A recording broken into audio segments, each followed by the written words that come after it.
أعوذ بالله من الشيطان الرجيم بسم الله الرحمن الرحيم إن الله وملائكته يصلون على النبي يا أيها الذين آمنوا صلوا عليه وسلموا تسليما اللهم صل على سيدنا ونبينا وشفينا ومولانا محمد وعلى آل محمد وبارک وسلم۔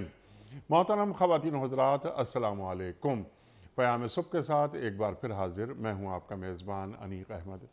خواتین و حضرات، یہ ماہ مبارک کے حوالے سے، ماہ رمضان کے حوالے سے چند خصوصی پروگرام ہم آپ کی خدمت میں پیش کر رہے ہیں جو انشاءاللہ تعالی پورے ماہ مبارک میں جاری رہیں گے۔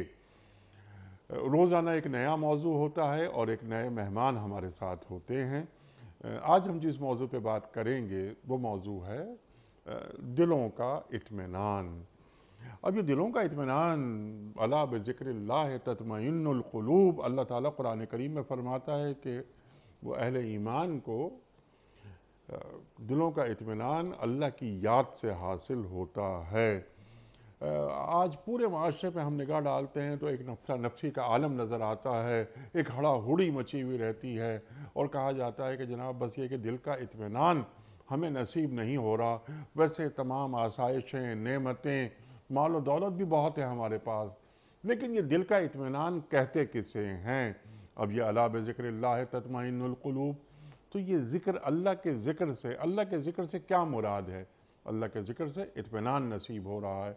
محض زبان سے بس الحمدللہ کہہ دینا کافی ہے، اللہ کا ذکر کر دینا کافی ہے، یا یہاں پر بھی بات ہو رہی ہے کہ جب تم فرما برداری کرو گے، زندگی گزارو گے اللہ اور اللہ کے رسول صلی اللہ علیہ وآلہ وسلم کی اطاعت میں، تو تمہیں دلوں کا اطمینان نصیب ہو جائے گا۔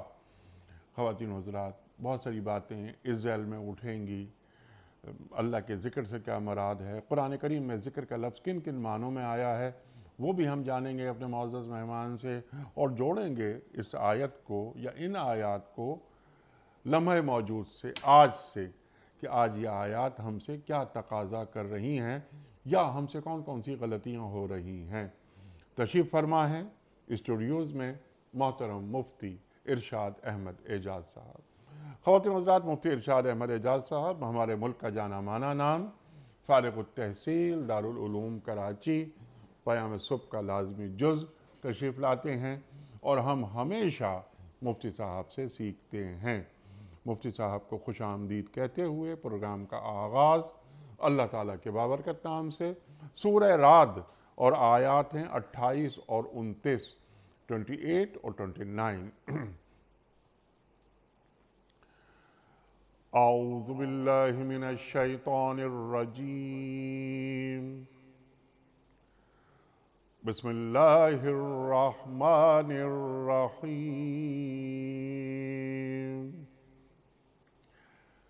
الذین آمنوا وتطمئن قلوبهم بذکر اللہ،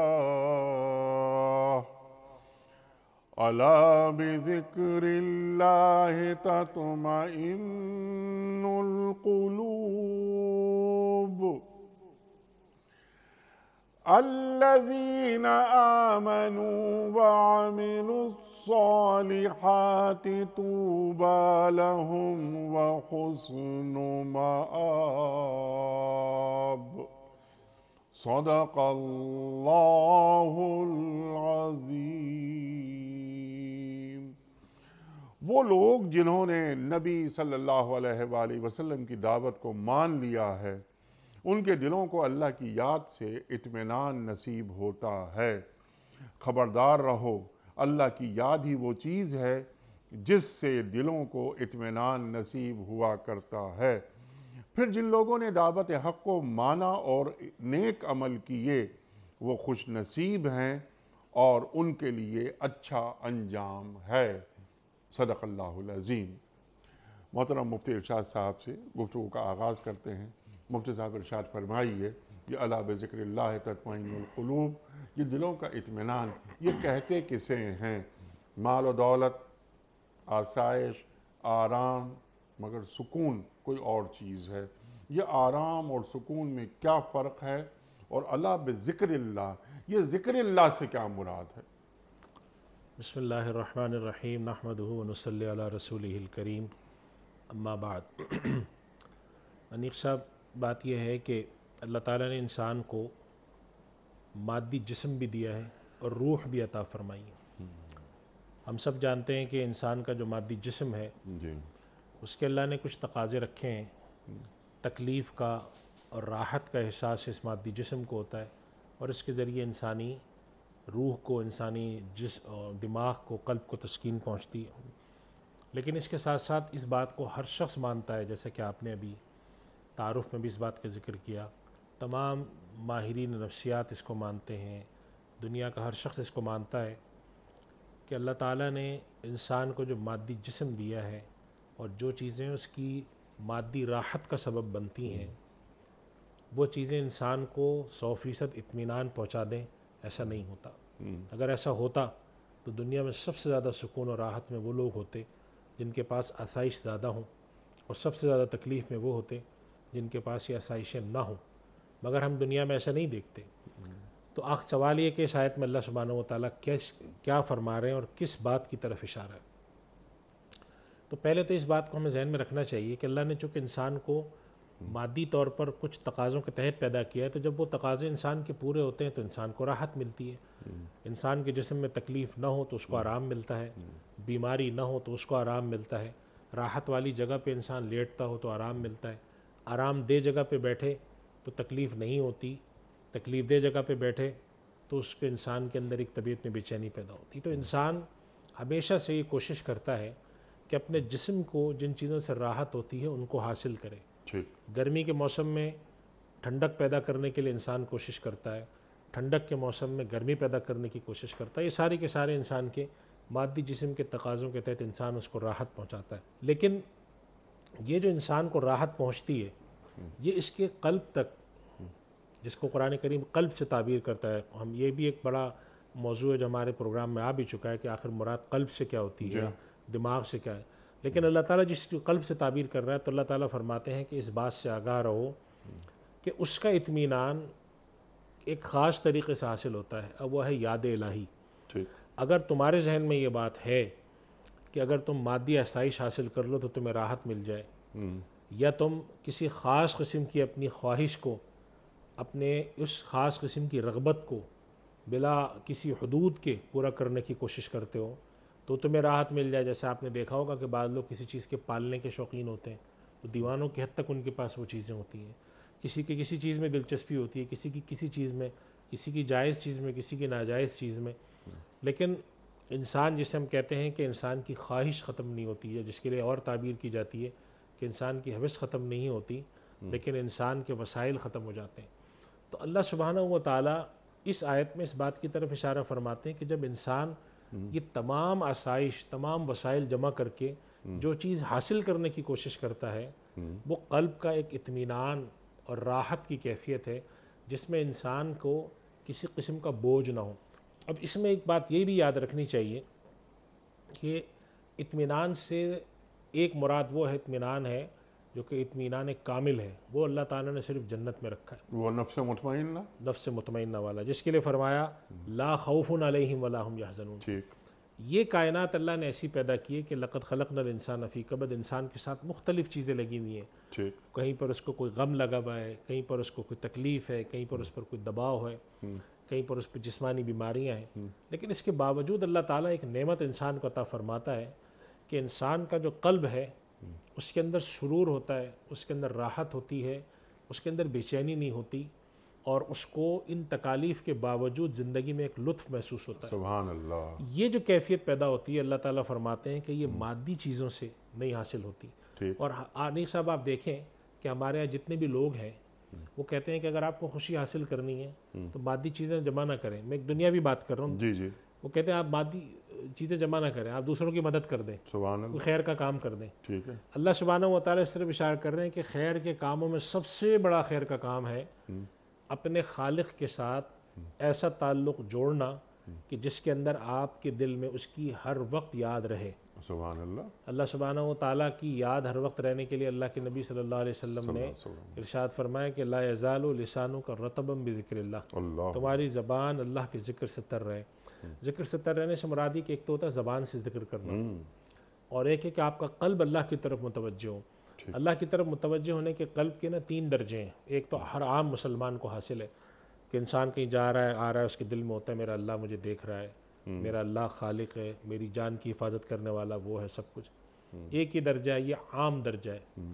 ایک اس سے اوپر کا درجہ ہے کہ جب انسان کو تھوڑی سی حضوری قلب کسی خاص وقت حاصل ہوتی ہے، نماز کے لیے کھڑا ہوا، اللہ کی کوئی نعمت سامنے آ گئی، اس وقت دل میں ایک کیفیت پیدا ہوئی۔ اور ایک اس سے آگے کا درجہ ہے ہر دم حضوری جسے ہم کہتے ہیں، وہ بڑی نعمت ہے، وہ ہر شخص کو حاصل نہیں ہوتی، لیکن کم سے کم یہ ہے کہ انسان اپنے اللہ کے ذکر کو جب انسان زبان سے کرتا ہے تو جتنے وقت وہ ذکر کر رہا ہوتا ہے اتنے وقت اس کے دل میں خدا کی حضوری ہوتی ہے۔ آپ بیٹھے ہوئے سبحان اللہ جب کر رہے ہیں تو اس سے مراد آپ کے اپنے اللہ کی پاکی بیان کرنا ہے۔ اسی وجہ سے اللہ سبحانہ و تعالیٰ نے نماز کے لیے ارشاد فرمایا وَلَذِكْرُ اللَّهِ اکبر، کہ نماز جو اللہ کا سب سے بڑا ذکر ہے۔ تو مراد اس سے یہ ہے کہ جب ایک انسان اپنا تعلق اپنے اللہ سے جوڑتا ہے تو اللہ سے تعلق جوڑنے کے نتیجے میں جو اور کمالات اس کو حاصل ہوتے ہیں وہ اطمینان قلب ہے۔ وہ کیوں حاصل ہوتا ہے کہ اگر اس کو کوئی تکلیف پہنچی ہے تو اللہ سبحانہ و تعالیٰ نے مومنین کی تعریف کیا فرمائی، الذین اذا اصابتهم مصیبۃ قالوا انا للہ و انا الیہ راجعون، یعنی وہ مصیبت جب ان پر نازل ہوتی ہے تو ان کا دل اس کی گواہی دیتا ہے یہ بھی اللہ کی طرف سے لکھا ہوا تھا، اور اگر کوئی خوشی آتی ہے تو اس دل گواہی دیتا ہے کہ یہ نعمت بھی خدا کی طرف سے۔ تو ان کا جب اپنے خالق کے ساتھ تعلق قائم ہوتا ہے تو بندگی کا وہ تقاضا جو اللہ سبحانہ و تعالیٰ نے اس تخلیق کائنات کا مقصد رکھا ہے وہ انسان کو حاصل ہو رہا ہوتا ہے۔ جب وہ حاصل ہوتا ہے تو اس کے قلب کے اندر سکون اور اطمینان کی کیفیت آتی ہے، اور یہ آتا ہے کہ میرے پروردگار نے جو مجھے پیدا کیا تھا کہ میں اس کی عبادت کروں، اس کے آگے سر جھکاؤں، آج اس کا میرے پاس ایک نوعیت کا ایک درجہ حاصل ہوا ہے۔ جس طرح سے اگر آپ کسی مستحق شخص کی مدد کرتے ہیں، کوئی رفاہ عام کا کام کرتے ہیں، آپ کے قلب میں ایک سرور کی کیفیت ہوتی ہے، نشاط حاصل ہو جاتا ہے۔ وہ کیا حاصل ہوتا ہے آپ کو کہ اللہ نے 1000 لوگوں میں سے مجھے منتخب کر کے یہ خدمت اپنے بندوں کی کرائی، میرے ذریعے دوسروں تک راحت پہنچی۔ تو اس وجہ سے انیق صاحب ایک بات یہاں پر یہ بیان کرنی بھی ضروری ہے کہ ہمارے یہاں بسا اوقات اس بات کی طرف ترغیب دی جاتی ہے کہ دوسروں کی مدد کرنا، انسانیت کے کام آنا سب سے بڑی نیکی ہے، یہ بات درست ہے، لیکن اس بات کے اندر ایک اور پرسپیکٹو بھی ہے کہ اس کو آپ ذکر اللہ کے مقابلے میں نہیں ذکر کریں گے۔ چنانچہ جہاں بندگی اور عبدیت ہے اور اللہ نے جو اس کے مظاہر مقرر کیے ہیں وہ اس سے فوقیت رکھتے ہیں۔ چنانچہ اگر قربانی کا حکم ہے تو بعض دفعہ یہ سوال آتا ہے کہ میں قربانی کرنے کے بجائے اگر بندگان خدا پہ خرچ کر دوں، تو ہم کہتے ہیں کہ یہ عبدیت کے مقابلے میں بندگان خدا پہ خرچ نہیں کرو، اپنی خواہشات کو کم کر کے بندگان خدا پہ خرچ کرو۔ تو عبدیت اللہ سے جوڑنے والی جتنی چیزیں ہیں جب انسان وہ کرتا ہے تو کمال درجے کے اطمینان کی طرف جاتا ہے۔ سبحان اللہ۔ اللہ تعالیٰ کی اطاعت کرتے ہوئے اللہ کا ذکر، اور ایک یہ کہ اللہ تعالیٰ کی اطاعت نہیں ہو رہی، فرما برداری نہیں ہو رہی، لیکن وہ شخص اللہ کا ذکر کرتا ہے گاہے بگاہے۔ دونوں میں بنیادی فرق کیا ہے، اور اس کے ساتھ ساتھ یہ کہ کیا قلب انسانی کا اطمینان اللہ کے، یہ قلب انسانی کی بات کر رہا ہوں میں، قلب مسلمان کی یا مسلم کی بات نہیں کر رہا، قلب انسانی کا ذکر کا اطمینان اللہ کے ذکر کے بغیر ممکن ہے؟ دیکھیے انیق صاحب، 2 باتیں، ایک تو یہ کہ قلب انسانی کا اطمینان کیا اللہ کے بغیر کامل ہے یا نہیں ہے، تو اس کا جواب ہے کہ خدا کے بغیر کامل نہیں ہے، لیکن قلب انسانی کو جزوی اطمینان بعض چیزوں سے مل سکتا ہے، بعض اچھے کاموں سے مل سکتا ہے، بعض راحت کی چیزوں سے مل سکتا ہے، لیکن وہ جزوی اطمینان ہوتا ہے، وہ نہ کامل اطمینان ہوتا ہے نہ دائم اطمینان ہوتا ہے۔ سبحان اللہ، سبحان تو کامل اور دائم اطمینان حاصل کرنا ہے تو اس کے لیے تعلق خالق سے جوڑنا پڑتا ہے، مکمل فرما برداری، مکمل فرما برداری کے بعد ذکر، فرما برداری کے بعد ذکر۔ اور اس کی ایک مثال ہے دنیاوی، اگر اللہ تعالیٰ نے کسی کو ماں باپ دیے ہیں جو ضعیف ہیں، جب انسان ان کی خدمت کرتا ہے تو ایک بڑا قلب کے اندر ایک نشاط اور ایک اطمینان کی بات ہوتی ہے، آخر وہ کیا چیز ہے؟ سبحان اللہ۔ حالانکہ ماں باپ اس کے خالق نہیں ہیں، لیکن وہ ایک جذبہ احسان مندی کہ یہ مجھ پر احسان کرنے والے اس کائنات میں سب سے بڑی جو 2 اہم شخصیتیں میرے ماں باپ ہیں، اور آج میں اس قابل ہوں کہ میں ان کو فرض کریں کہ ان کے پاؤں دھلاتا ہوں، ان کی خدمت کرتا ہوں، ان کے سر دباتا ہوں اور مجھ سے خوش ہوتے ہیں، تو میرے قلب کے اندر کس درجے اطمینان ہوتا ہے. ٹھیک ہے. یہی اس سے کہیں گنا اطمینان جب حاصل ہوتا ہے کہ میرا تعلق خدا کے ساتھ جڑتا ہے تو مجھے اطمینان ہوتا ہے کہ اور وہ جو ایمان والے آپ نے بات فرمائی تھی کہ مجھے اطمینان ہوتا ہے کہ جس کے اوپر مجھے ایمان لانا ضروری، جس کے آگے مجھے سجدہ کرنا ضروری، جس نے میرے اندر پائی جانے والی ایک ایک ذرے ایک ایک نعمت کا خالق وہ، اگر میں اس کے ساتھ جوڑ رہا ہوں، میں اس کا ذکر کر رہا ہوں، تو اللہ تعالیٰ انسان کے دل کے اندر ایک سکون عطا فرماتے ہیں. اسی بات کی طرف یہ شاید فرماتے ہیں کہ الا بذکر اللہ، خبردار صرف اللہ کے ذکر سے ہی دلوں کو اطمینان آتا ہے، تطمئن القلوب. اور ساتھ یہ بات بھی الذین آمنوا وعملوا الصالحات کہ نیک ہو، مومن ہو، ایمان والا ہو. اور اس کے اندر جو آپ نے تعارف کے اندر ایک تمہیدی بات میں اہم اشارہ کیا تھا کہ اس سے مراد ایمان کے ساتھ مجموعی زندگی کا خیر پر ہونا ہے. اگر آپ حرام کاموں کے ساتھ ذکر الہی کرتے ہیں، لوگوں کو نقصان پہنچا کے ذکر الہی کرتے ہیں، تو آپ کے ذکر الہی میں وہ چیز کمال والی نہیں حاصل ہو سکتی. اگر آپ ایک مجموعی زندگی، ظاہر معصوم تو کوئی بھی نہیں ہے، گناہ سب سے سرزد ہوتے ہیں، مجموعی زندگی اگر آپ کی خیر والی ہے، آپ ایمان لائے ہیں، نیکی پر چلنے کی کوشش کرتے ہیں اور اپنے آپ کو ذکر الہی کے ساتھ جوڑ کے رکھتے ہیں، تو پھر اللہ تعالیٰ جو اطمینان کی کیفیت عطا فرماتا ہے، تو یا یہ تو نفس المطمئنہ والی کہ اس قدر اطمینان اور سکون کی کیفیت عطا فرماتا ہے کہ انسان کے لیے ہر مشکل اور ہر تکلیف انسان کے لیے آسان ہو جاتی ہے. ڈپریشن نامی چیز انسان کو نہیں ہوتی، اس لیے کہ جب اس کے اوپر ڈپریشن کیوں ہوگا؟ جب وہ جانتا ہے کہ اگر میری کوئی تکلیف ہے تو من جانب اللہ ہے. ڈپریشن تو عمومی طور پر داخلی جھگڑے اور داخلی تضاد کو کہتے ہیں کہ ایک تکلیف ہے، انسان اس کو سہ نہیں پا رہا. تو یہ چیز جو ہے، اور یہ میں سمجھتا ہوں نیک صاحب جیسا آپ کی تعارف کی بات میں کچھ اشارہ اس طرف تھا کہ آج دنیا ڈپریشن اور ان مسائل سے پریشان ہے، اور خدا جانے کیسی کیسی دوائیاں کھاتے ہیں. اور ان لوگوں کی بات نہیں کر رہا جو بیچارے ضرورت مند ہیں، یہ ان کی بات ہے. آپ مجھ سے زیادہ جانتے ہیں، ایسے لوگوں میں آپ کا اٹھنا بیٹھنا ہے کہ جو روزانہ لاکھوں روپے بآسانی خرچ کر سکتے ہیں، اور دنیا کی کون سی عیش و عشرت ہے جو ان کے پاس نہیں، لیکن آپ جا کے بیٹھتے ہیں تو لگتا ہے ان کا دل خالی ہے، لگتا ہے کہ دل انتہائی پریشان شخص کا ہے. اور بعض دفعہ اس کے مقابلے میں ایک امرود والے کے پاس بیٹھیں تو وہ آپ کو زیادہ مطمئن لگتا ہے، اس کے چہرے پہ اطمینان نظر آتا ہے کہ یہ اس نے اپنی ہر چیز اللہ پہ چھوڑ دی ہے. اِنَّ صَلَاتِي وَنُسُكِي وَمَحْيَايَ وَمَمَاتِي للہ رب العالمین.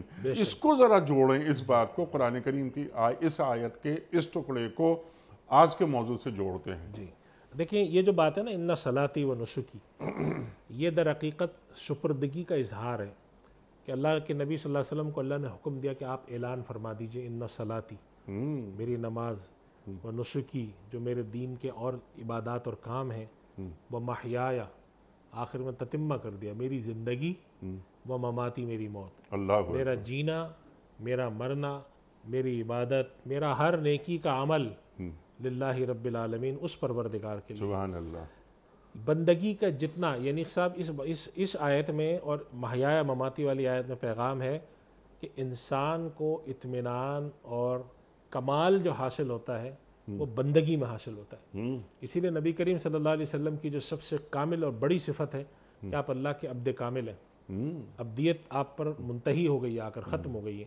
یہ عبدیت جو اختیار کرتے ہیں اللہ کی یاد کے ساتھ، ذکر کے ساتھ، تو پھر ان کے لیے تکالیف، ان کے لیے چیزیں بالکل بے معنی ہو جاتی ہیں. قناعت کی دولت اللہ ان کو دیتا ہے، صبر کی دولت اللہ ان کو دیتا ہے، شکر کی دولت اللہ ان کو دیتا ہے، بندگی ان کو دیتا ہے. جیسے حضرت نوح علیہ السلام کے لیے اللہ تعالیٰ نے کتنے اچھے الفاظ میں تعریف فرمائی، انہ کان عبدا شکورا، وہ ہمارا بندہ تھا شکر گزار.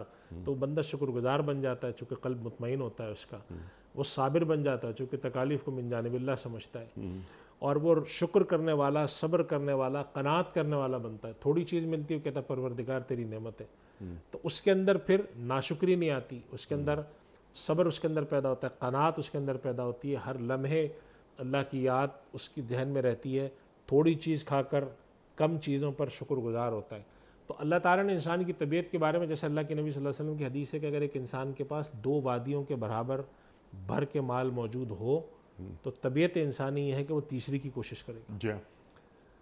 تو اس سے معلوم یہ ہوتا ہے کہ اگر آپ زیادہ مال و دولت اور وسائل جمع کر لیں، یہ اس سے آپ کی طبیعت سیر نہیں ہو سکتی، اس لیے کہ اس کی وجہ ہے کہ آپ کی طبیعت میں سیری ہوتی ہی نہیں ہے، فطرتاً نہیں ہے. اگر آپ کی طبیعت میں سیری ہو تو آپ رک جائیں، ایسا نہیں ہے. یا قناعت ہو، تو اصل یہ کہاں ہے، کہاں سے ادھر سے آتی ہے، من جانب اللہ چیز آتی ہے. اللہ کی طرف سے آتی ہے. تو یہ ابدیت کو جب ہم جوڑتے ہیں اس کے ساتھ، ان صلاتی و نسکی، میری زندگی، میرا جینا، میرا مرنا، میری عبادت، میری ہر چیز خدا کے لیے. اور پھر جب حضوری انسان کے اندر پیدا ہوتی ہے، جسے ہم صوفیہ کرام کی اصطلاح میں کہتے ہیں حضوری قلب، جی ہر وقت ایک احساس کہ میرا پروردگار دیکھ رہا ہے، تو انسان اپنے ہر کام کو اس سے جوڑتا ہے کہ پروردگار اگر میں نماز کے لیے کھڑا ہوں تو تیری توفیق ہے، میرے پاس اگر لقمہ کھانے کو ہو تو تیری توفیق ہے، جب میرے پاس رزق آتا ہے تیری توفیق، میرے ہاتھ سے کسی کے پاس جاتا ہے تیری توفیق. یہ جب بندگی اس کے اندر پیدا ہوتی ہے تو اس کے اندر ایسا اطمینان، ایسا سہارے کا احساس ہوتا ہے. جیسے اللہ سبحانہ و تعالیٰ نے سہارے کے احساس کو قرآن کریم میں بیان فرمایا کہ ذالک بأن اللہ مولی الذین آمنوا وان الکافرین لا مولی لہم. یہ احساس بھی ہوتا ہے کہ اللہ میرے ساتھ ہے. اور آخر میں کیا احساس ہوتا ہے کہ اگر فرض کریں کہ آج ہماری موت بھی لکھی ہے تو کوئی بات نہیں، ہمیں جانا بھی اسی کے پاس ہے، وَإِنَّا إِلَيْهِ رَاجِعُونَ، جانا بھی اسی کے پاس ہے. اور اگر ہم نے اس سے درخواست کر رکھی استغفار کی تو معاملہ بھی اچھا ہونا ہے. لیکن اگر آپ کے پاس کوئی بھی چیز نہ ہو، نہ آخرت پر کا تصور ہو، نہ خدا کا تصور ہو، تو پھر تو آپ کے پاس اطمینان حاصل کرنے کے لیے یہی چیزیں ہیں. اور اگر یہ چیزیں آپ کے پاس، اس سے اطمینان نہیں آ رہا، تو آخری چیز ہے اپنی عقل کو، حواس کو معطل کر دینا، یعنی ٹرینکولائزر کھانا، نشاور چیزیں کھانا، مصنوعی سہارے ڈھونڈنا. یہ اصلاً کیا ہے؟ یہ اصلاً ٹرینکولائزر اور یہ جو چیزیں ہیں یہ انسان کے حواس کو معطل کر دیتے ہیں تاکہ نہ وہ سوچے نہ ڈپریشن ہو. لیکن انسان ایک اپنے بقائمی ہوش و حواس اطمینان حاصل کرے. اس کا علاج، اس کا طریقہ کہ آپ جا کے کسی باغ میں بیٹھ جائیں، آپ جا کے پہاڑ پہ چڑھ جائیں، آپ جا کے خدمت خلق میں لگ جائیں، یہ سب چیزیں جزوی سہارے ہیں. کوئی خدا سے تعلق جوڑ لے، اللہ کے پاس جانے کی اور اللہ کے قریب ہونے کی کوشش کریں، اللہ کے قریب ہونے کی، یا اپنے تمام معاملات اللہ کے سپرد کر دیے جائیں، سپرد کرنے کی، حق بندگی. حق بندگی. اور دوسری چیز ہے مکمل سپردگی. مکمل سپردگی. یہ چیز جب حاصل ہوتی ہے، اور دیکھیں کہ صاحب یہ وہ ایسی چیز نہیں ہے کہ آپ نے کوئی آج ٹیبلٹ کھائی اور کل حاصل ہو گئی. یہ تو ایک دائمی سفر ہے. اس کیفیت پر جب آپ چلتے ہیں تب آپ کو جا کے تھوڑے دنوں بعد احساس ہوتا ہے کہ واقعی اللہ نے مجھے کسی نعمت سے نوازا ہے. یا آپ بعض بزرگوں کو دیکھتے ہیں، بعض لوگوں کو دیکھتے ہیں کہ مادی طور پہ ان کے پاس کچھ بھی نہیں ہے، بہت ہی سادہ زندگی بسر کرتے ہیں، مگر کس درجے کا اطمینان ہوتا ہے، کس درجے کی راحت ہوتی ہے، اور کس درجے کا ان کو جو ہے وہ سکون ہوتا ہے کہ قناعت ان کے اندر اتنی ہوتی ہے کہ آپ رشک کرتے ہیں کہ اس آدمی کو دیکھو، ایک سوکھی روٹی کھا کر اس نے جو شکر ادا کیا ہے، میں ہزاروں کا کھانا کھا کے ایسا شکر ادا نہیں کرتا. اس کی بندگی کتنی بڑی ہوئی ہے، اس کا حضوری قلب کتنی ہے. اور ایک میں ہوں کہ نعمتیں سامنے رکھی ہوتی ہیں اور منہ بسور کے اٹھ جاتا ہوں. ناشکری کا مزاج ہونا، شکر گزاری کا نہ ہونا، یہ بھی اس چیز کی نشانی ہے کہ خدا کی حضوری نہیں ہے دل میں. اگر حضوری ہوتی تو ناشکری نہ ہوتی، یا اگر شکر گزاری ہوتی، اس کا مقام اور اس کا رتبہ بلند ہوتا. بالکل. کہ اللہ تعالیٰ کا استحضار، جیسے کہ آپ نے فرمایا. اب اس کو ذرا سا اور آگے بڑھاتے ہیں اس بات کو. جیسے ابھی آپ بات فرما رہے تھے کہ ایک شخص ہے جو ایک عام آدمی ہے، لیکن اس کا چہرہ ہم دیکھتے ہیں کہ اس کے چہرے پر اطمینان نظر آتا ہے. ایک شخص ہے جو دنیاوی طور پر بہت اعلیٰ منصب پر فائز ہے، یا اس کے پاس بے پناہ دولت وغیرہ انبار لگے ہوئے ہیں، لیکن اس کے چہرے پہ ایک وحشت نظر آتی ہے، پریشانی ہوتی ہے، ادھر دیکھ رہا ہے ادھر دیکھ رہا ہے، اطمینان قلب اسے حاصل نہیں. ایک شخص شدید پیاسا ہے، اس کو پیاس لگی اور اس نے کیا کیا کہ پانی پیا. پانی پینے کے بعد اس نے اللہ کا ذکر کیا، یعنی اللہ کا شکر ادا کیا. تو اس کو زیادہ مزہ اپنی پیاس کے دور ہو جانے میں آنا چاہیے یا اللہ کی شکر گزاری میں آنا چاہیے جو اس کے اطمینان قلب کا سبب بنے؟ اگر انیس صاحب اللہ سے بندگی کا تعلق قوی ہوتا ہے تو انسان کو ذکر خدا میں وہ لطف آتا ہے. اور اگر تعلق کمزور ہوتا ہے نسبتاً، جیسے اللہ سبحانہ و تعالیٰ نے اپنے نبی صلی اللہ علیہ وسلم کی حیات میں یہ بات ارشاد فرما دی تھی کہ تم میں کچھ کمزوری آ گئی ہے لوگوں میں. ظاہر سی بات ہے کہ ایمان کی وہ کیفیت جو سابقون الاولون میں تھی بعد کے لوگوں میں نہیں ہوتی. تو پھر اس کے اندر دونوں چیزیں ہوتی. لیکن یہ بات ہے کہ جو مادی نعمتیں ہیں ان میں اللہ نے لطف رکھا ہے، راحت رکھی ہے. جب انسان وہ لطف و راحت حاصل کرتا ہے تو اس کو اطمینان ہوتا ہے، تسکین ہوتی ہے، اطمینان قلب اس سے بھی ہوتا ہے. لیکن کمال درجے کا اس سے ہوتا ہے. تو اگر یہ دونوں نعمتیں مل جاتی ہیں کہ مادی نعمت پر شکر اور اس کے ساتھ ذکر الہی کی نعمت، تو جب وہ ملتی ہیں تو اسی وجہ سے آپ دیکھیں کہ رمضان شریف میں جو دعا سکھائی گئی وہ کیا سکھائی گئی کہ جب انسان دعا کرتا ہے تو اس کے اندر وہ کہتا ہے کہ پروردگار میں نے تیرے لیے روزہ رکھا، تجھ پر ایمان لایا اور تیرے رزق پر افطار کیا. یعنی کہ اس حضوری کے ساتھ کہ مالک جو کچھ میرے سامنے رکھا ہے وہ تیرے ہی دیا ہوا رزق ہے، تیرے ہی کہنے پر میں نے روزہ رکھا، تجھ پر ایمان لایا میں، اور تیرے دیے ہوئے رزق سے میں نے عطا کیا. قرآن کریم اللہ سبحانہ و تعالیٰ نے جگہ جگہ اس بات کو لوگوں کو باور کرایا. جیسے کہ ایک جگہ فرمایا وَآتُوهُم مِّن مَّالِ اللَّهِ الَّذِي آتَاكُم، جو مال اللہ کا ہے اور اس نے تمہیں دیا ہے اس میں سے ان کو دو، تاکہ ہر وقت انسان کو احساس ہو کہ جو میرے پاس ہے وہ بھی خدا کا، جو اس نے مجھے دیا ہے اگر اپنے مال میں سے اور میں دوسرے کو دے رہا ہوں تو میں نہیں دے رہا، وہ تو خدا کا مال ہے جو میرے ذریعے سے کسی کو جا رہا ہے. یہ کیفیت اگر پیدا ہوتی ہے بندگی کی تو اللہ سبحانہ و تعالیٰ اس بندگی کی کیفیت اور اس حضوری کے نتیجے میں اطمینان کی نعمت اور دولت عطا فرماتے ہیں. بعض دفعہ یہ سوال آتا ہے لوگوں کو کی طرف سے کہ کیا ایک دیندار آدمی، ایک نیک آدمی، کیا اس کو کوئی ذہنی طور پہ بیماری نہیں ہو سکتی؟ کیا وہ ڈپریشن کا شکار نہیں ہو سکتا؟ تو اس کا جواب یہ ہے کہ ایک آدمی نفسیاتی طور پہ بیمار ہو سکتا ہے، بالکل اس کا امکان ہے. یہاں مراد نفسیاتی بیمار یا غیر نفسیاتی بیمار نہیں ہے، بلکہ ایک عمومی معاشرتی کیفیت مراد ہے. یعنی کہ اگر ہم آج دنیا کے ان ممالک میں چلے جائیں جہاں تو تصور خدا نہیں ہے، وہاں جائیں اور جہاں راحتیں ہیں، آسائش ہیں، سب کچھ مل رہا ہے، وہاں پر کیوں ڈپریشن ہے؟ اور وہاں کیوں خودکشیاں ہو رہی ہیں؟ وہاں کیوں خودکشی ہوتی ہے؟ وہاں پر ایک کمزور آدمی جو ہے، ایک بہت ہی جسے کہتے ہیں کہ لو پروفائل آدمی جو بہت ہی کم کما رہا ہوتا ہے، اور ایک ان ممالک میں جہاں پر خدا کا پر ایمان ہے، خدا کا ذکر ہے، خواہ وہاں کے حالات کتنی تکلیف دہ کیوں نہ ہو، کیسے کیوں نہ ہو، وہاں پر آدمیوں سے آپ ملتے ہیں، بہت سارے لوگوں سے وہ اپنی زندگی میں بہت خوش ہوتے ہیں. بس یہ میں تو شکر ادا کرتے ہیں کہ اللہ نے ہمیں اس حال میں رکھا ہے، 10,000 لوگوں سے ہم بہتر ہیں. تو اس وجہ سے جب یہ کیفیت دل میں آتی ہے، ایمان ہوتا ہے، عمل صالح ہوتا ہے، یہ کیفیت آتی ہے تو وہ ڈپریشن کے شکار نہیں ہوتا. اگر وہ نہیں ڈپریشن کے شکار ہو رہے ہیں تو اس کا مطلب یہ کہ اللہ نے ان کو اطمینان قلب کی، استقرار کی، ذہنی استقرار کی کیفیت عطا فرمائی، یہ نعمت عطا فرمائی. اور یہ نعمت آج کے حالات میں اس کا اندازہ ہوتا ہے کتنی بڑی نعمت ہے. اگر اطمینان قلب نہ ہو، استقرار نہ ہو، تو کوئی سی بھی نعمت آپ کے سامنے رکھی ہو کوئی تسکین کا سبب نہیں بنتی. اس طرح کی شکایت آتی بعض لوگوں کو کہ بھئی ہم ان کو گھمانے لے گئے، ہم ان کو کسی جگہ لے گئے، کھانا ان کے لیے بنا دیا، چیزیں دکھا دی، ہمیں سمجھ ہی نہیں آتا ہم ان کے لیے کیا کریں. ایک صاحب کا میں نے پیغام پڑھا، انہوں نے لکھا کہ میرے والد کے اوپر شدید ڈپریشن کا دورہ ہے اور کوئی ایسی نعمت نہیں دنیا کی جو میں ان کے آگے نہ لا کے رکھ سکا ہوں. ان کو میں باہر لے گیا، گھمانے لے گیا، عمرہ کرانے لے گیا، یہاں لے گیا، وہاں لے گیا، لیکن طبیعت میں ان کے استقرار نہیں ہے. انہوں نے لکھا تھا کہ مجھے کوئی صاحب کوئی مشورہ دے، میں کیا کروں. اب سوائے اس کے کہ ان کو ہم بے ہوش کر دیں، غافل کر دیں تاکہ ان کے احساس کی کیفیت ختم ہو جائے. کہہ رہے تھے میرے پاس کوئی علاج ہی نہیں ہے، میں ٹرنکولائزر دوں، نیند کی گولیاں دوں، سوتے رہتے ہیں. تو یہ تو خیر ایک بیماری کی بھی کیفیت ہے، لیکن میں ایک ویسے بات کر رہا ہوں کہ یہ چیز جب آپ من حیث المجموع دیکھتے ہیں تو آج کل آپ جاتے ہیں تو اور آپ صاحب میرے پاس ایک صاحب ہیں، انہوں نے امریکہ سے پچھلے دنوں مسئلہ پوچھا تھا. کہنے لگے کہ میں ڈاکٹر کے پاس گیا، انہوں نے میرے بچے کو ڈپریشن بتایا، 12-14 سال کے بچے کو. میں نے کہا 12-14 سال کے بچے کو ڈپریشن ہمارے یہاں تو عام طور پہ نہیں بتاتے، ہو سکتا ہے کوئی بعید بات نہیں ہے، لیکن میں نے کہا وہاں تو بہت زیادہ بتانے لگے. کہنے لگے ڈپریشن بچوں کو کیا، وہ فلاں صاحب کے یہاں کتا پلا ہوا ہے، انہوں نے کہا اس کتے کو بھی ڈپریشن ہے. تو وہاں پر جانوروں کے ڈپریشن تک بات چلی گئی ہے، اور ہو بھی سکتا ہے، یعنی کہ اس سے انکار نہیں کر رہا میں، لیکن میں ایک مجموعی طور پہ بات کر رہا ہوں کہ انسان کی جو نفسیات میں یا شخصیت کے اندر اگر کسی قسم کا کوئی ہیجان ہے، کسی قسم کی اس کے اندر جو ہے نا افتاد طبی ہے، تو وہ اس کو ہم ڈپریشن سے تعبیر کرتے ہیں.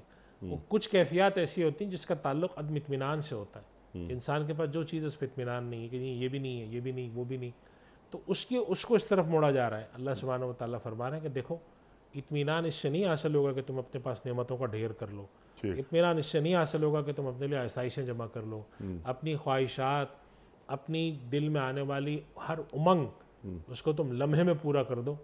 اس سے تمہیں اطمینان نہیں نصیب ہوگا. جب وہ امنگ پوری ہونے لگے گی تو کوئی اور امنگ پیدا ہو جائے گی تم میں. اطمینان تمہیں نصیب ہوگا خدا کے ذکر سے. تو اس سے نعمتوں سے حاصل ہونے والے اطمینان کا انکار نہیں، اس کا انکار نہیں کہ نفسیاتی بیماری نہیں ہو سکتی، کوئی اللہ کا ذکر کرے اس کو نفسیاتی بیماری نہیں ہو سکتی. اس سے معاشرے کی مجموعی کیفیت مراد ہے کہ جسے ہم کہتے ہیں کہ پچھلے دنوں اقوام متحدہ نے ایک ہیپینس انڈیکس بھی ڈیولپ کیا تھا کہ جس کے اندر وہ کہتے ہیں کہ دیکھتے ہیں کہ اقوام کے اندر خوشی کس طرح سے آتی ہے. تو اس کے اندر جو وہ انڈیکس ہے اس کے اندر آپ دیکھیں گے تو یہ ضروری نہیں ہے کہ ہر وہ آدمی جو بہت راحت کی زندگی گزار رہا ہو وہاں پر جو ہے وہ ہیپینس ہوتی ہو. بہت ساری جگہوں پہ خودکشی کے ریٹ زیادہ ہے، کہیں پر کچھ ہے، کہیں پہ کچھ ہے. تو اس سے معلوم یہ وہ بات وہ کیفیت وہ اطمینان قلب مراد ہے کہ اللہ کی طرف سے مادی رخ پر جو اطمینان ہے وہ کم سے کم اس طرح، روحانی اطمینان بھی ظاہر ہے وہ تو ایک الگ ہی نعمت ہے کہ اللہ کی طرف انسان کا تعلق ہو اور اس کا قلب جو ہے وہ جسے کہتے ہیں حضور قلب کی نعمت نصیب ہو، نفس مطمئن نہ ہو اس کو، اور اللہ تعالیٰ کے ساتھ اس کا تعلق ایسا قوی ہو جو کہ بندگی والا تعلق ہوتا ہے، وہ تو ایک نعمت ہے ہی ہے۔ لیکن اگر ہم دنیاوی رخ سے بھی دیکھیں تو یہ اطمینان کے جو نتائج آتے ہیں تو اللہ تعالیٰ فرماتے ہیں کہ ذکر اللہ سے آتے ہیں، ذکر اللہ سے بہتر طریقے سے کامل درجے میں آتے ہیں، اور الا بذکر اللہ تطمئن سبحان القلوب، اللہ، اور یہ مومنین کی بھی صفت بتائی کہ ان کے دلوں کو اطمینان ہوتا بھی ذکر سے ہی ہے۔ ٹھیک ہے، بالکل۔ اب یہاں پر یہ کہ دلوں کا اطمینان ہوتا ہی ذکر سے ہے وغیرہ وغیرہ، بہت ساری باتیں آپ نے بیان فرمانی، بلکہ اس موضوع کو کھول دیا بالکل وضاحت کے ساتھ۔ سمپل سوال آپ کی خدمت میں، ہم زندگی میں عام طور پر یہ دیکھتے ہیں کہ ہمیں کوئی نعمت حاصل ہوتی ہے تو ہم الحمدللہ کہتے ہیں، الحمدللہ علی کل حال، اس کو ذرا سا اور آگے بڑھاتے ہیں، ہر حال میں اللہ تعالیٰ کا شکر، اللہ تعالیٰ کی تعریف ہو رہی ہے، وہ میں شکر گزاری کر رہا ہوں یا میں کسی صبر کی منزل میں ہوں تو میں صبر کی منزل کو بھی گزار لیتا ہوں کہ سب الحمدللہ ان صلاتی و نسکی و محیایا و مماتی للہ رب العالمین، کہ جو کچھ ہے بس وہ اللہ کا ہے، انا للہ و انا الیہ راجعون۔ اب یہ تمام باتیں، تمام خوبیاں جو ایک مومن میں اللہ تعالیٰ دیکھنا چاہتا ہے، اس کے لیے باقاعدہ ایک تربیت گاہ کی ضرورت ہوتی ہے، یوں ہی حاصل نہیں ہو جاتی۔ یہ یا ایتھا النفس المطمئنہ ارجعی الی ربک راضیۃ مرضیہ فادخلی فی عبادی وادخلی جنتی، یہ نفس مطمئنہ سے پہلے نفس لوامہ اور نفس امارہ، یہ تمام منازل طے کر کے انسان اس منزل پر پہنچتا ہے جو اللہ تعالیٰ فرما رہا ہے کہ آؤ میرے بندے، فادخلی فی عبادی وادخلی جنتی، آؤ میرے بندو اور جنت میں داخل ہو جاؤ۔ ایک طویل پروسیس ہے جس کے بعد آدمی اس منزل پر فائز ہوتا ہے۔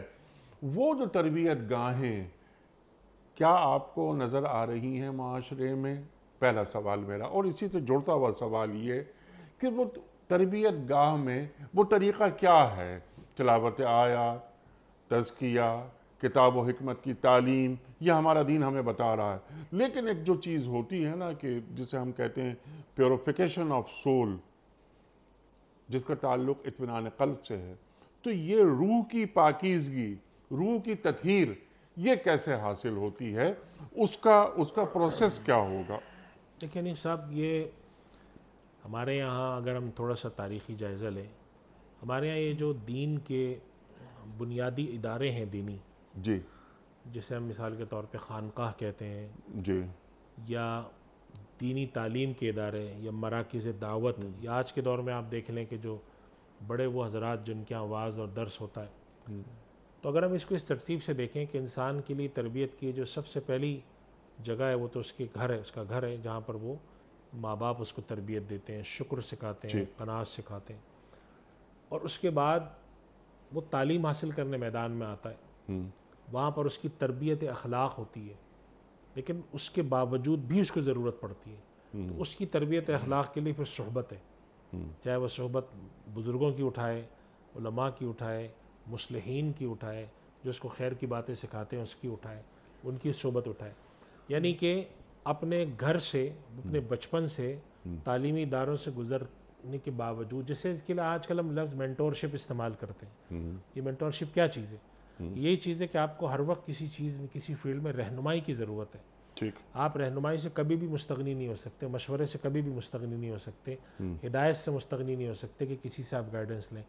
اس سلسلے کو گھر سے شروع کر کے، اور جو مراکز دعوت ہیں اور خانقاہ ہیں، مراکز تربیت ہیں، ان کے ساتھ جب آپ جوڑ کے رکھتے ہیں تو آپ کی تربیت اخلاق کا عمل انجام پا رہا ہوتا ہے، اور یہ تربیت اخلاق کا عمل ہے جس کو قرآن کریم میں تعبیر کیا گیا وَيُزَكِّيهِمْ وَيُعَلِّمُهُمُ الْكِتَابَ وَالْحِكْمَةَ، تزکیہ نفس جیسا آپ پیوریفیکیشن آف سول کہہ رہے تھے، تطہیر نفس۔ اس کے اندر کیا ہوتا ہے کہ انسان تو ایک، جس طرح سمجھے ایک جھاڑ جھنکاڑ ہے، پیدا ہوا ہے، اس میں خواہشات ہیں، اس میں غصہ ہے، اس میں خوشی ہے، اس میں سب چیزیں جو اللہ نے رکھی ہیں، اس کی تربیت ہوتی ہے، ابدیت سکھائی جاتی ہے، بندگی سکھائی جاتی ہے، خواہشات پہ کنٹرول سکھایا جاتا ہے، نامناسب باتوں سے روکا جاتا ہے. یہ تربیت اگر شروع سے چلتی آتی رہتی ہے تو امید یہ ہوتی ہے کہ جو یہ شخص ایک مناسب عمر تک پہنچے گا تو اس قدر یہ صاف ستھرا ہو چکا ہوگا. ظاہر ہے کمال درجے کا تو نہیں ہوگا, معصوم تو نہیں بنے گا, لیکن اس قدر صاف ستھرا ہو چکا ہوگا کہ اس کی زندگی میں خیر غالب ہوگا. ٹھیک ہے. اب سوال میرا یہ ہے کہ بالکل سبحان اللہ کہ پھر یعنی ایک مربی اور ایک مزکی درکار ہوتا ہے جو ہمارے اندر کے جانور کی تہذیب کرتا ہے.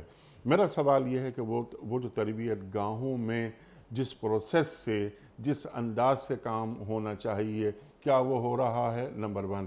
اگر خانقاہ کی طرف نہیں جا رہے, جیسا کہ آپ نے فرمایا کہ خانقاہ میں انسان کی تطہیر ہوتی ہے وغیرہ وغیرہ, ایک آدمی خانقاہ میں نہیں گیا تو کیا وہ اپنی ذاتی زندگی میں اپنے بلبوتے پر اپنی اصلاح نفس یا اپنی تطہیر وہ کر سکتا ہے؟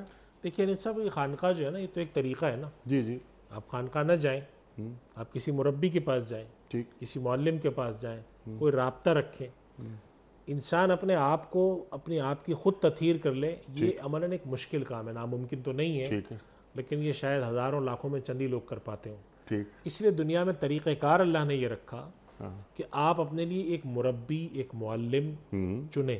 ٹھیک, اور وہ اگر آپ سمجھتے ہیں کہ وہ خانقاہی نظام کے ذریعے میں نہیں چن سکتا وہ مربی اور معلم, کسی اور کو چن لے. بہت سارے سلاسل ایسے ہیں جو تصوف کے علاوہ طریقوں کے قائل ہیں, لیکن مربی کی اہمیت, کسی معلم کی اہمیت, کسی سے جا کے رہنمائی لینے کی اہمیت یا مینٹور بنانے کی اہمیت یا اپنے لیے مشیر, اپنے لیے استاد, اپنے لیے معلم بنانے کی اہمیت کا تو دنیا میں کوئی بھی انکار نہیں کرتا, حتیٰ کہ غیر مسلم بھی نہیں کرتے. وہ بھی یہ کہتے ہیں کہ انسان کو کسی بھی فیلڈ میں, اور خصوصاً انیق صاحب ایسی فیلڈ جو فیلڈ کوئی فزیکل فیلڈ نہیں ہے, جیسے مثال کے طور پہ روحانیت ہے, اس میں انسان کو بہت ساری چیزیں ایسی ہوتی ہیں کہ جس میں قدم قدم پہ رہنمائی کی ضرورت پڑتی ہے. وہ کوئی میتھمیٹکس کا حساب تو نہیں ہے کہ اس نے ایک فارمولا ڈالا کہ کہاں پر اس کی خواہش نفس غالب آ رہی ہے, کہاں پر اس کو خدا کا حکم غالب کرنا ہے.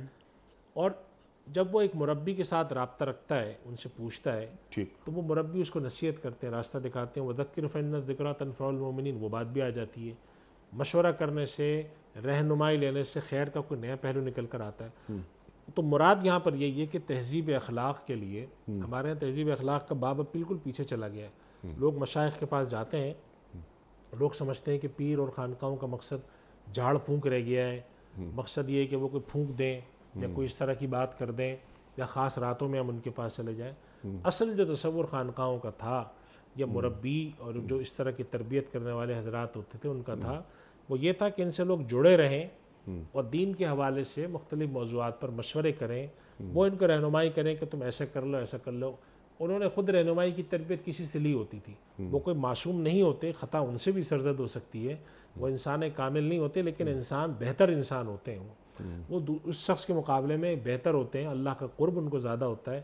تو ایسا کوئی بھی شخص ہو آپ جا کے, لیکن مینٹورشپ یا مربی کے پاس جانا یا کسی معلم کے پاس جانا, اس کی اہمیت بہت زیادہ ہے. اچھا, تو رکھنا چاہیے تاکہ آپ مشاورت کریں, آپ ان سے جا کے پوچھیں, ایک رابطہ رکھیں اور ان سے رہنمائی لیں کہ بھئی میں یہ کام کرتا ہوں, میری یہ کیفیت ہوتی ہے, کبھی میں یہ کرتا ہوں, کبھی وہ کرتا ہوں. آپ خود دیکھیں نا حضرت حنظلہ رضی اللہ عنہ کا جو واقعہ نافق حنظلہ, جس میں ان کے پر ایک کیفیت یہ ہوئی کہ ہم اللہ کے نبی صلی اللہ علیہ وسلم کی صحبت میں ہوتے ہیں تو ہماری کیفیت بڑی عجیب ہوتی ہے. جب گھر جاتے ہیں تو گھروں کا کام میں لگ جاتے ہیں. یہ کیفیت میں اتنا اتار چڑھاؤ جو ہے, اس سے معلوم ہوتا ہے کہ میں منافق ہوں.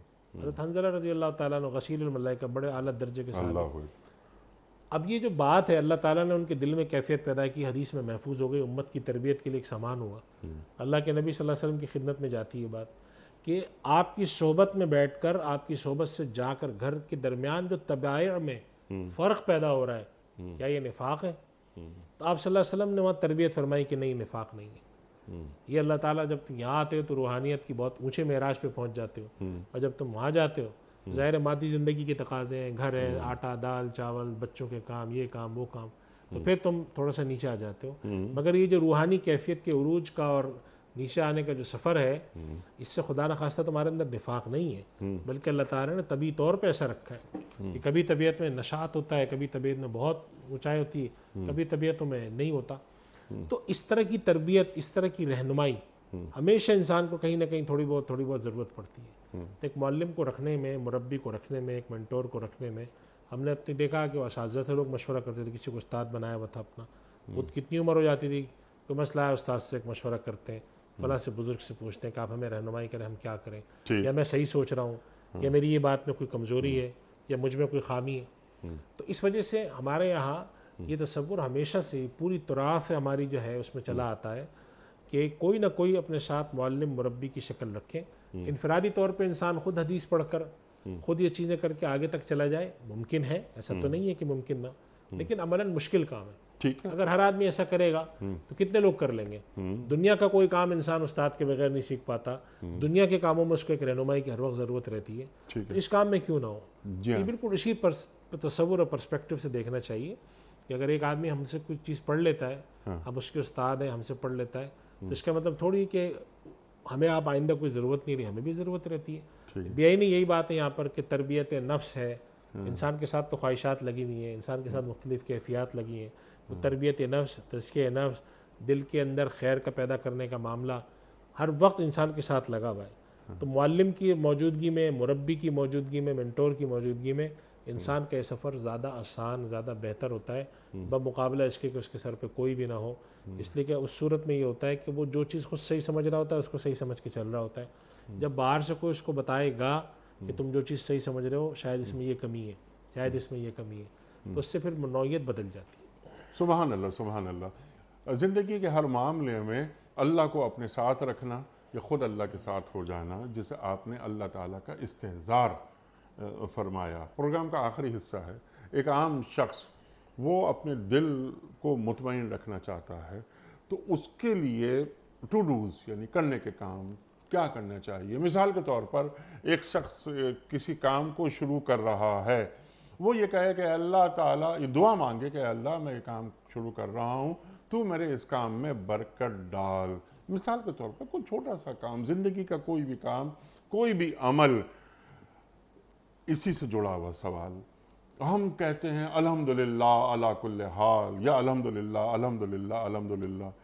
کیا یہ الحمدللہ کہہ دینے سے ہمیں حضور قلب جو آپ نے بات فرمائی وہ حاصل ہو جاتی ہے، یا اس کے لیے کچھ اور تقاضے بھی ہیں جو اللہ تعالیٰ کو ہم سے مطلوب ہیں؟ زبان سے کہہ دیا وہ ٹھیک ہے، اللہ تیرا شکر ہے، تو کیا مطلب اللہ تیرا شکر ہے یا الحمدللہ کہہ دینا یہ اتنا کافی ہے، یا میں اپنے دل کے اطمینان کے لیے اللہ تعالیٰ کو مجھ سے کچھ اور بھی مطلوب ہے، اللہ تعالیٰ مجھے کسی اور مقام پہ دیکھنا چاہتا ہے، اللہ میرے دل کے حال سے واقف ہے، وہ جانتا ہے، وہ علیم ہے، وہ خبیر ہے.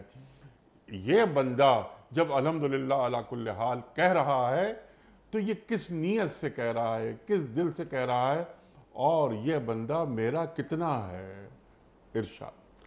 دیکھیے انیس صاحب، یہ جو بات ہے نا کہ انسان اپنی زبان سے اگر کچھ کہتا ہے تو قلب اس کا ساتھ دیتا ہے نہیں دیتا. یہی ایک انسان کی کوشش ہے جو اس کے شعور کی زندگی سے موت تک چلتی ہے.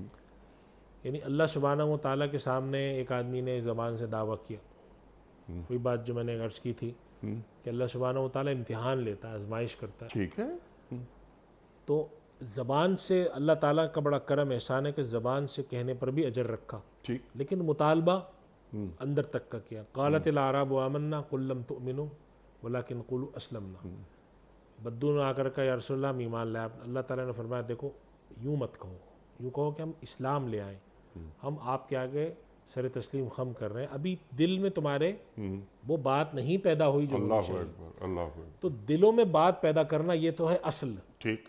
اور زبان سے اس کی کوشش کرنا یہ ہے حکم. اگر آپ نے زبان سے ادائیگی کرنے کو اپنا مقصود بنا لیا ٹھیک. تو پھر اس کا مطلب ہے کہ آپ ایک آگے والے درجے سے پیچھے آ کے رک گئے. زبان کے ذریعے ہی ادا کرتے کرتے آپ دل میں بٹھائیں گے، لیکن مقصود تو دل میں بٹھانا ہوگا نا. میرا قلب جاری ہو، میرا تعلق مع اللہ ہو، اور اس کے لیے آپ کو جو بڑے معاصی ہیں، بڑے گناہ ہیں، چاہے وہ حرام کھانے کے حوالے سے ہوں، لوگوں کو تکلیف پہنچانے کے حوالے سے، حق اللہ حق العباد سے، وہ ترک کرنا پڑیں گے. اب ہوتا ہے کہ ایک آدمی نے کہا میں گناہ تو ترک کروں گا نہیں لیکن شکر کرتا رہوں گا، تو پھر اس کا شکر زبان سے تو نکل رہا ہے، ٹھیک. اندر سے نہیں نکلے گا. مقصود اندر سے نکالنا ہے، دل سے.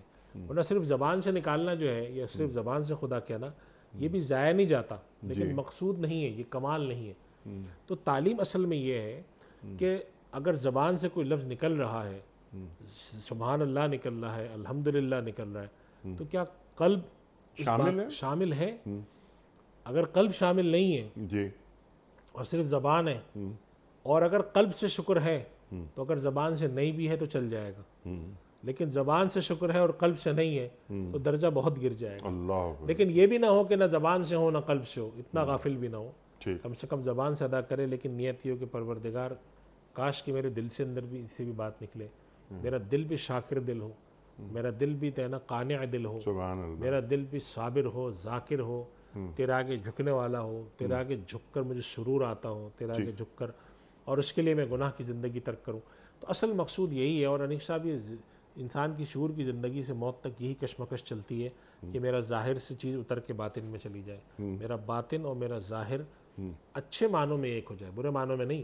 اگر میں اندر سے باہر سے اچھا ہوں، میرا اندر بھی اچھا ہو جائے، اور میرا جو اندر ہے اور باہر ہے اس میں کوئی تضاد نہ رہے۔ اور اگر وہ تضاد ہے تو پھر میں اطمینان قلب حاصل کر ہی نہیں سکتا۔ مجھے کوشش کرنی ہے کہ میں تضاد دور کروں۔ بعض صورتوں میں میرا یہ تضاد ہے، یہ نفاق ہے، اور یہ نفاق ظاہری ہے، نفاق ظاہر کو تو اللہ ہی پتہ چلا سکتا ہے۔ بعض صورتوں میں کم سے کم نفاق باطنی تو ہے کہ میں ظاہر میں بڑا نیک ہوں، اللہ والا ہوں، لیکن اندر سے خراب ہوں، اندر سے اعمال اچھے نہیں۔ تو اس معنی میں یہ جو ذکر، یہ جو قلب کا اطمینان ہے، اس کے لیے یہ بات ضروری ہے ذکر کے ساتھ کہ میرا ذکر نکل کیسے رہا ہے اور ماحول اور کیفیات کیا ہے۔ اگر میں حرام کھاتے ہوئے اللہ تیرا شکر کر رہا ہوں، میں ذکر کر رہا ہوں، تو مجھے اطمینان قلب نہیں حاصل ہو سکتا، اس لیے کہ میں تو بنیادی شرط نہیں پوری کر رہا۔ میں اس کو کہتا رہا ہوں اللہ تیرا شکر، مگر جو کچھ اس نے حرام حلال کر رکھا ہے وہ مانتا نہیں میں۔ ٹھیک، تو اس کے ساتھ یہ بات ہے کہ ذکر اللہ کے ذکر سے انسان کو اطمینان قلب، اور ہم ایسے بزرگوں کو آپ نے بھی نیک صاحب دیکھا ہے، ہم نے بھی دیکھا ہے، ظاہری اسباب میں ان کے پاس کچھ بھی نہیں ہوتا، چٹائی پہ بیٹھے ہیں، مگر ان کا اطمینان قلب اتنا ہوتا ہے کہ ان کی صحبت میں بیٹھ کر اطمینان ہوتا ہے، اللہ اکبر، اللہ یعنی ان کی صحبت کے اثرات ہوتے ہیں، اور ایک سرشاری کے ساتھ اٹھتے ہیں وہاں سے، اور آدمی سوچتا ہے کہ پتہ نہیں میرے اندر آج کیا بات ہے، حالانکہ انہوں نے کچھ نہیں کہا ہوتا، اور ان کی گفتگو میکینیکل نہیں ہوتی، اور وہ مرغوب کرنے کے لیے نہیں کرتے گفتگو، وہ اللہ سے جوڑ دیتے ہیں بندے کو۔ بالکل ایسے ہی ہے۔